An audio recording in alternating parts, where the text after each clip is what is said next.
Hello and welcome back. In this tutorial we'll be starting about the try except statement.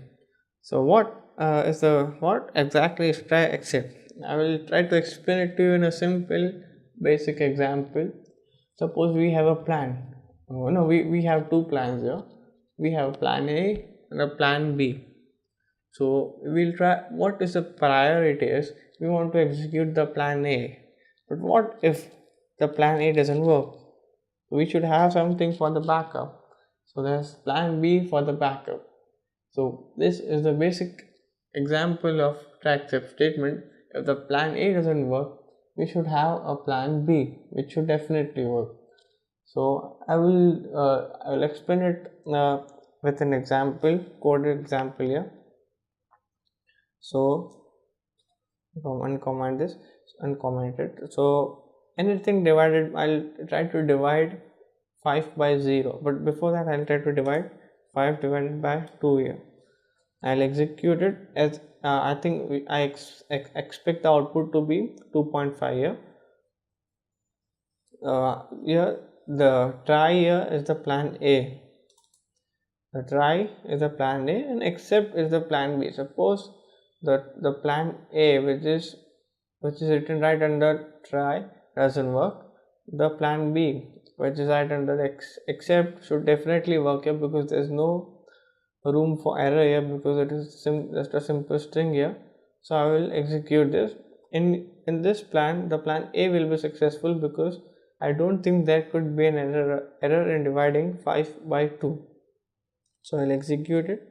I got an output is 2.5 here, because there was no room for error.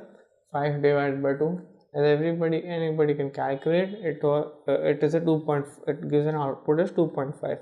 But what if I try to divide 5 by 0?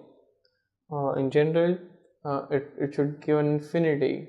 We don't know the value of infinity yet, so it will throw up an error. It should throw up an error because there is no output for y, which means plan A is not successful. So we need to go to the plan B. Okay, so I'm sure the plan A will not be successful here, and it will execute the plan B. So I will run the code here. So it gave me an output is not divisible. This is because the plan A was not successful.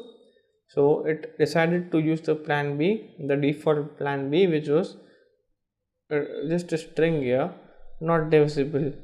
This was the basic simplest example of a try except statement. Whenever you write complicated Python codes here, there is a high chance that there can be an error anywhere in the code. So it is in case if you suspect that there can be an error in this particular piece of code here, I will recommend that you use the try except statement so as to avoid the code from breaking and for smooth continuation of the process. So this was a simple and basic example of try except statement, and I hope you liked the video. So please like and comment down below in case if you have any doubts, and please subscribe. Thank you for watching.